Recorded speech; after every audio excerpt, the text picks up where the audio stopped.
Halo semua, ketemu lagi sama aku Nita di channel Ekonom. Di antara kamu pasti pernah kepikiran, kenapa ya negara nggak cetak uang yang banyak buat bayar utang luar negeri? Terus sisa uangnya dibagi-bagiin ke masyarakat. Secara utang luar negeri kan besar banget. Terus penduduk miskin di Indonesia juga kan masih banyak. Nah, kalau kamu pernah kepikiran kayak gitu, aku bakal ceritain apa jadinya kalau suatu negara cetak uang banyak buat bayar utang luar negeri. Terus sisanya dibagi-bagiin ke masyarakat. Sebelum menjawab rasa penasaran kamu tentang kenapa negara nggak nyetak uang sebanyak-banyaknya, kita bahas dulu beberapa aspek penting yang harus kamu tahu. Tonton videonya sampai selesai ya. Yang pertama, tugas dan peran dari Bank Sentral. Yang kedua, tugas dan peran dari pemerintah itu sendiri. Dan yang ketiga, alasan kenapa pemerintah dan Bank Sentral nggak nyetak uang sebanyak-banyaknya. Oke, kita bahas bareng ya. Yang pertama, tugas dan peran dari Bank Sentral dalam hal ini adalah Bank Indonesia.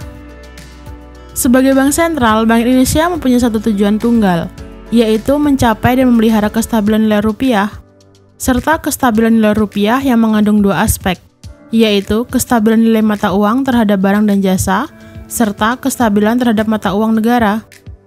Oh iya, Bank Sentral ini nggak di bawah kekuasaan pemerintah, termasuk presiden dan para menterinya sebagai pihak pelaksana kebijakan negara.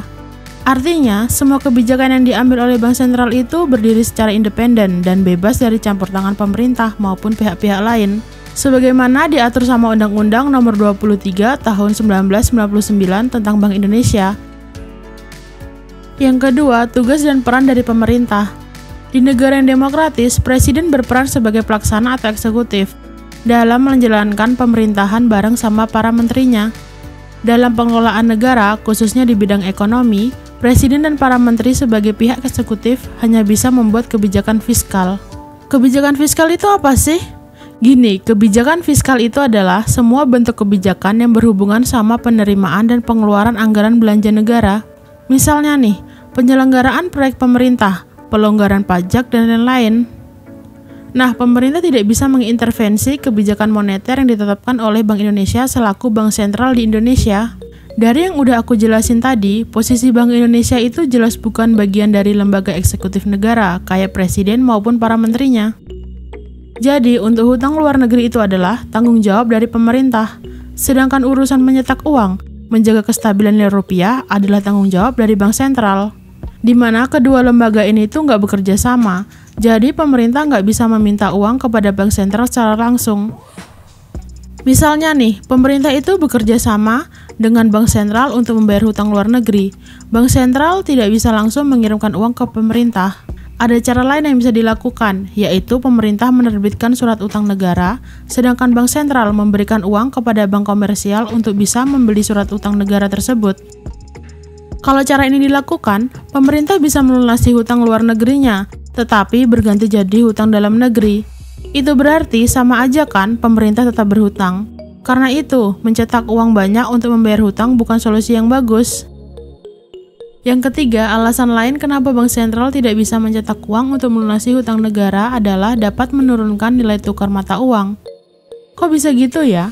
Karena perputaran mata uang itu kan berdasarkan dari ketersediaan dan permintaan atas mata uang itu sendiri. Jika Bank Sentral mencetak uang untuk membayar hutang luar negeri, itu akan menimbulkan banyak masalah baru, seperti mengganggu kestabilan mata uang dan masih banyak lagi. Jadi, ketika pemerintah itu mencetak terlalu banyak uang, berarti uang yang beredar di masyarakat akan bertambah secara signifikan. Ketika masyarakat punya uang, daya beli masyarakat itu jadi naik. Dan pastinya masyarakat akan cenderung lebih konsumtif. Akhirnya permintaan barang dan jasa itu akan naik lebih tinggi. Sementara ketersediaan barang dan jasa kan ya segitu-segitu aja. Sampai sini kira-kira apa yang akan terjadi? Penjual atau penyedia layanan jasa akan menaikkan harganya. Ya mumpung barang lagi laku keras, semua orang mampu beli sementara ketersediaan barang dan jasa terbatas.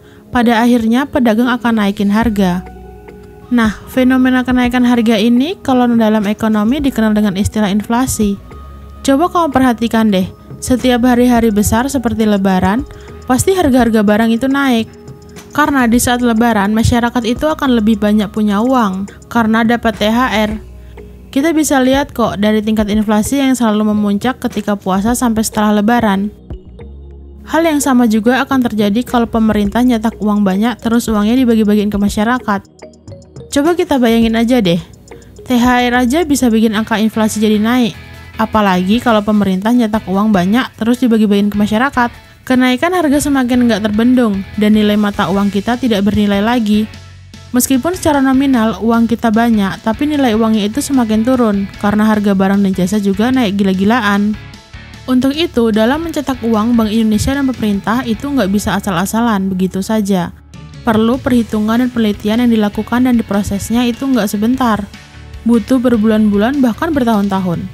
Selain itu, kebutuhan masyarakat dan pertumbuhan ekonomi juga perlu dijadikan pertimbangan. Nah, semoga video ini bisa menjawab rasa penasaran kamu ya.